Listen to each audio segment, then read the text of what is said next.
Okay, so I'm going to talk about benchmarking of pay components in CO compensation design. And this paper is based on my dissertation as well, and in joint work with my supervisor, Professor Latte and Professor Richard. Okay, so what is compensation benchmarking? It is a common practice to determine CEOs and senior executive pay based on the pay packages of peer CEOs and similar firms. When similar generally means peers of the same size and industry and peers with whom the company competes for talent. Compensation benchmarking is frequently assisted by an independent compensation consultant. And pay below the median is generally considered as below market. So compensation benchmarking is thought to be an objective and efficient way to evaluate market pay standards and to assist board to attract, retain, and motivate top executive talent. However, the main concern is that benchmarking will serve to justify pay raises that are independent of CEO and firm performance in a way that I will not discuss here, and it also can lead to a ratchet pay up. Okay, so previous studies has dealt only with the benchmarking of total compensation. We extend the research to the benchmarking of pay components. So here are some questions about the component we have tried to address. The first set of questions are the different components of CEO and PEM benchmarked separately. Is there any variation across pay components in the magnitude of the adjustment to peers' pay? For example, is there any difference in the adjustment between salary and equity pay, or between equity and non-equity pay? And the last question is whether pay component benchmarking is a direct consequence of total pay benchmarking. So we didn't know the answer to this question, and so we looked for some clues in firm's practice statement. The first example from Align Technology, the company provided a table with a distinct target percentile for three different pay measures. So we can see base salary is targeted at the median level, while the equity compensation is targeted to higher peer percentile range. The second example is from a 3M company. And reviewing firm's practice statement, we found an indication that pay components are also benchmarked. Okay.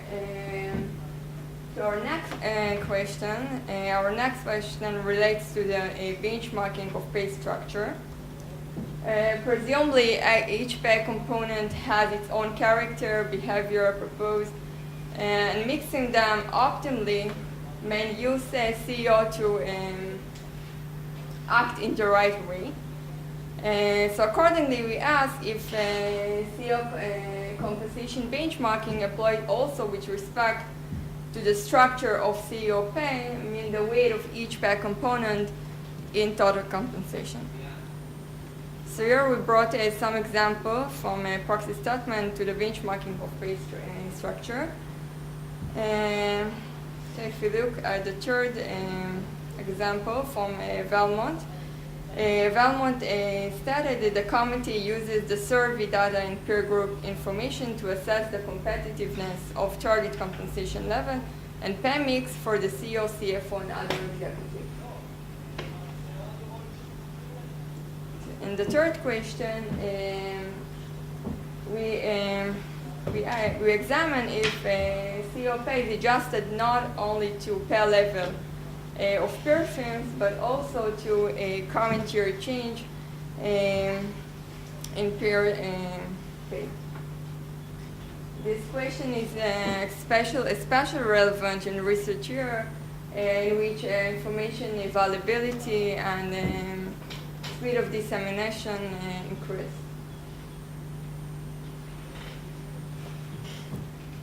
Okay. Prior finding. The first finding in the literature, Bizak and his co-author, for example, find that a CEO whose total pay is below the peer group median receive a higher increase to his total pay in the next year compared to a CEO whose total pay equals the median pay. Previous study also find that firms tend to pick a larger firm and firms with a higher CEO pay as your compensation peer. However, some studies, for example, Albuquerque and her co-author find that it is alleged bias selection is a result of may stem from a CEO talent.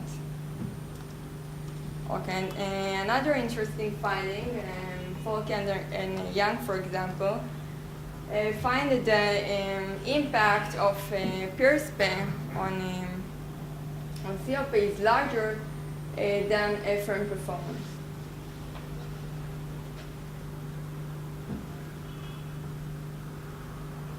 Okay, our sample, in this study we focus on executive classified as CEO.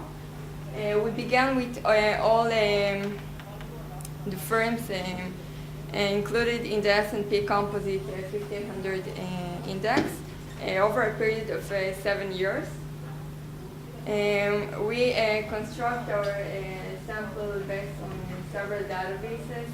For compensation data, we used 3 sources, Executive Comp, Morningstar, and ISS Exec Comp Analytics database.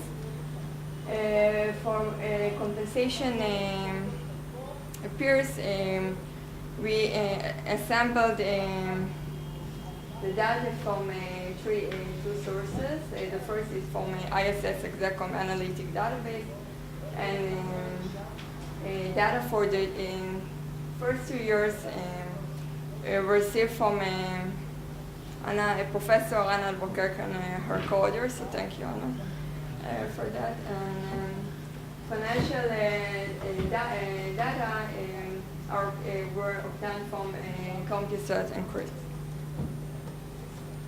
Okay, so just to illustrate, I brought here 2 examples to the disclosed list of peers. Align Technology, for example, has 18 firms, peer firms, and PepsiCo has 23 peers. The average number of peers in our sample includes 18 firms. Okay, this table summarizes our sample selection process. We began with 10,481 finger observation. We excluded 2,000 observation of CEOs who appointed or replaced during the current or previous year. Out of the 8,353 finger observation, we also dropped 1,830 film years who didn't disclose an explicit list of peers. They don't use peers to set your CEO pay, or maybe they use survey data or index to set your CEO. Okay, so there are some other reasons for exclusion, as you can see on this table. Our final sample comprises of 4,892 finger observations on 1,251 unique disclosing firms and 70,347 peer-year observations. Okay, some descriptive statistic of pair level at our disclosing frames, our sample frames, and their peers. As we can see, the average total compensation is about $7 million. The average sum of discretionary bonuses and salary is $994,000, which is very close to the $1 million deductibility cap. The average stock award is $2,343,000, which is almost double the average annual level of option award. And as we can see, the target pay statistic resemble those of the actual CEO pay.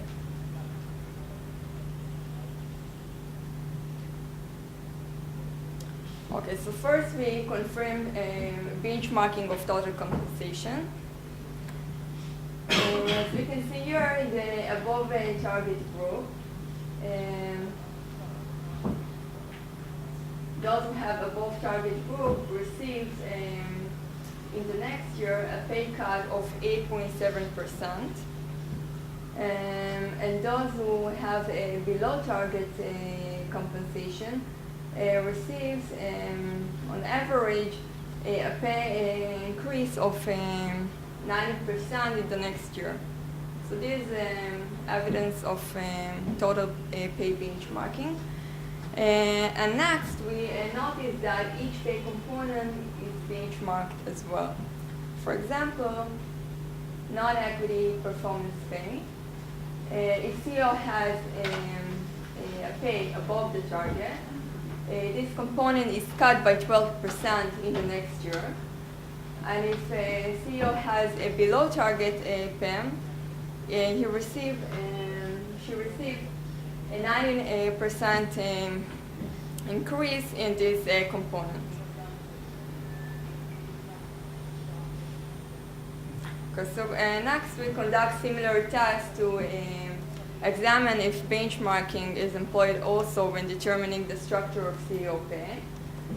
We can see in this table that each pay component weight in total compensation is benchmarked as well. Okay, so for example, if you look at equity pay, the above median group has a 62% of pay in equity pay, and this WED is cut by a 5.3% to 56.7% in the next year.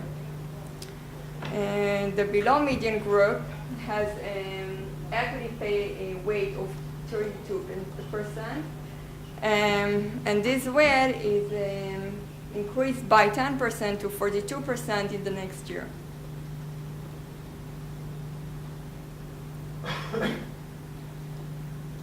Okay, so to provide some more evidence on the benchmarking of pay structure, we first regress the change in the weight of pay component X in total compensation on the previous year distance in the proportion of pay component X from per group median. And we find that the coefficients are close to 0.5, which indicate that almost half of the gap in weight is corrected in the next year.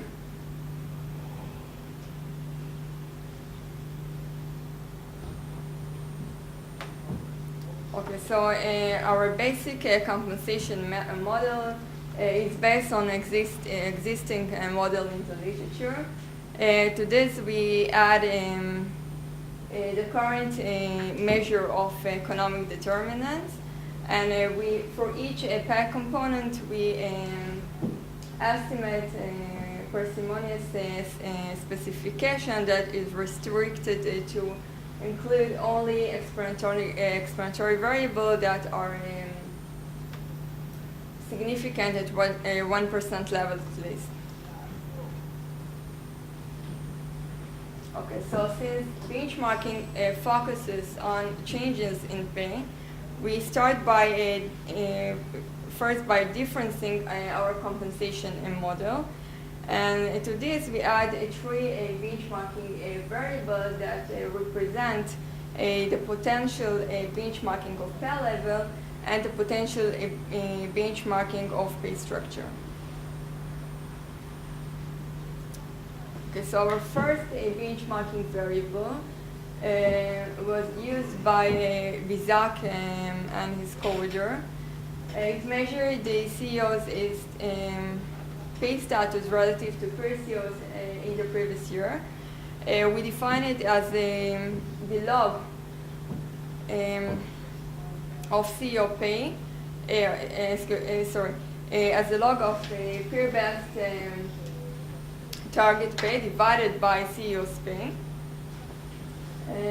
The value of this variable is positive if a CEO pay is below the median, and it is negative if CEO pay is above the target.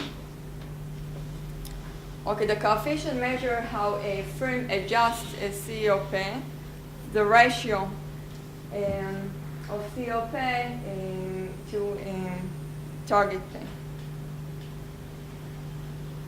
Okay, the next benchmarking variable is the current year logarithmic change in the level of peer-based target for pay component X. This variable captures a current pay trend at peer firms. And the third benchmarking variable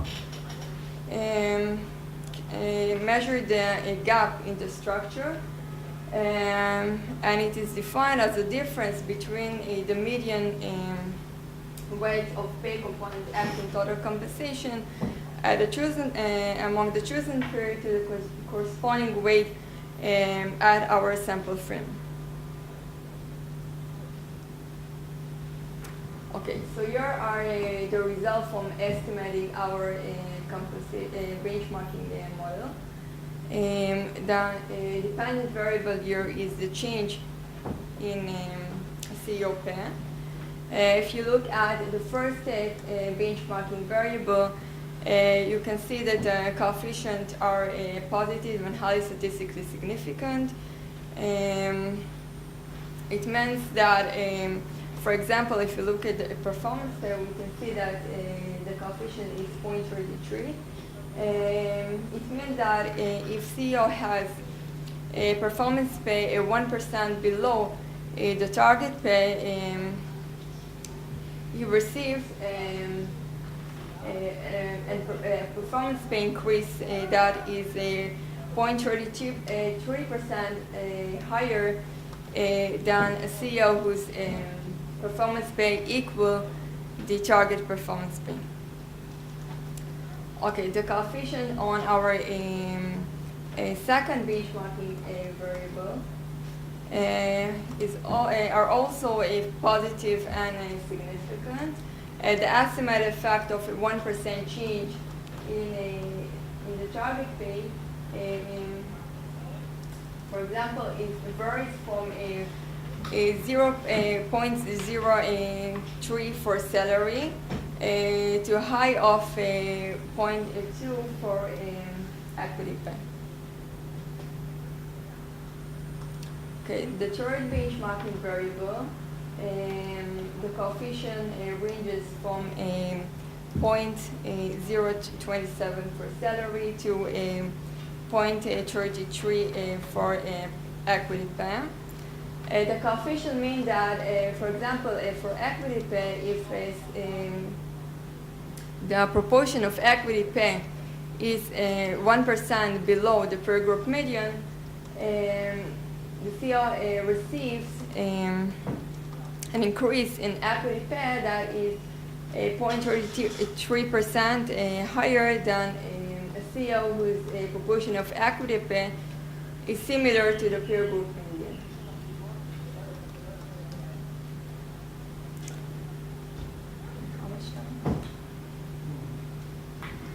Your turn. Okay. Okay, so here we want to examine if different pay components are benchmarked differently. We use seemingly unrelated regression method, regress jointly three key pay components: salary, equity pay, non-equity pay. And we find first we find that result are similar to our previous result.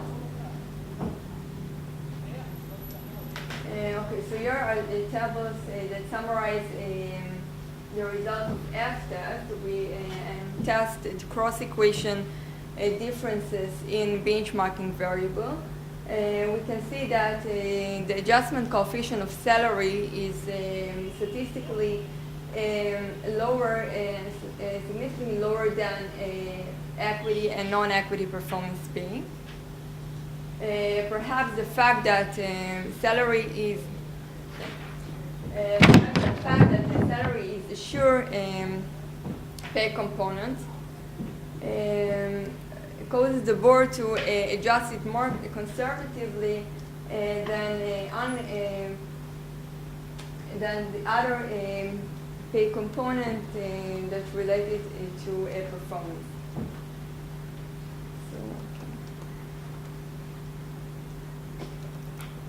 Okay, some of you may probably ask if pay component benchmarking is a direct consequence of total pay benchmarking.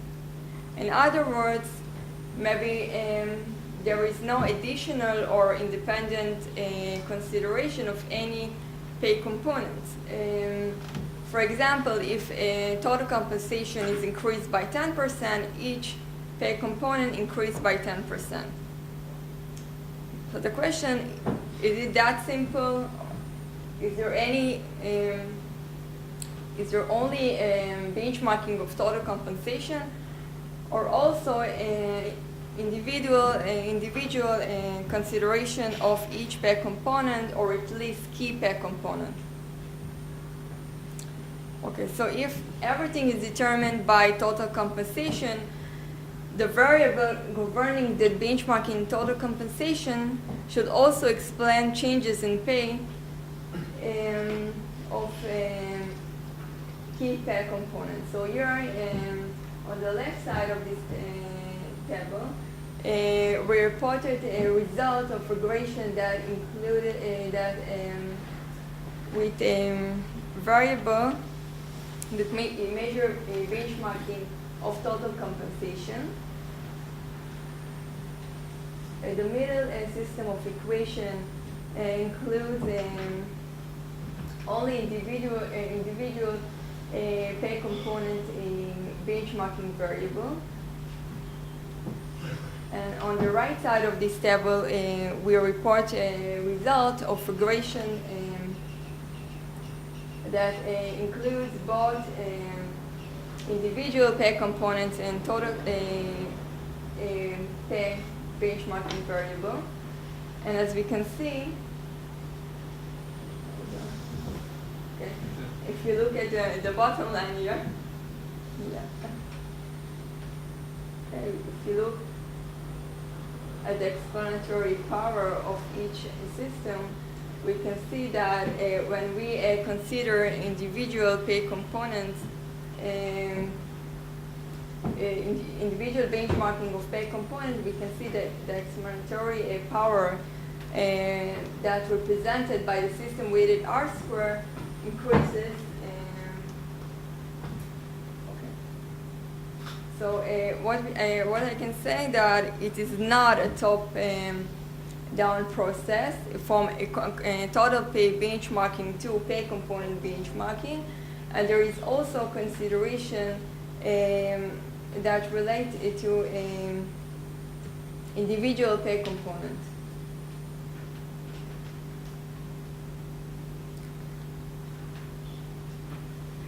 So overall, our results remain robust to several additional tests.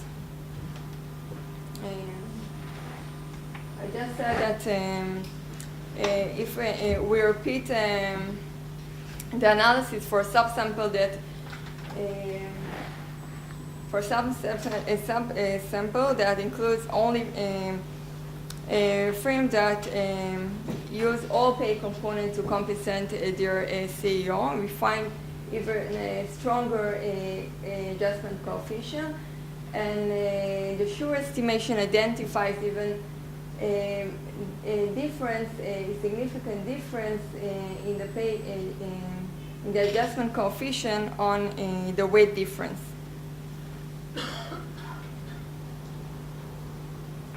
So let's summarize briefly what we have looked at. So 3 key factors affect the benchmarking of CO pay components. The first is the level of CO pay components relative to peers in the previous year. The second is the current year change in the level of pay component at the selected firm. And the third is the difference between the weight of a certain pay components in the total CEO pay and the corresponding median weight of that pay component among the chosen peers.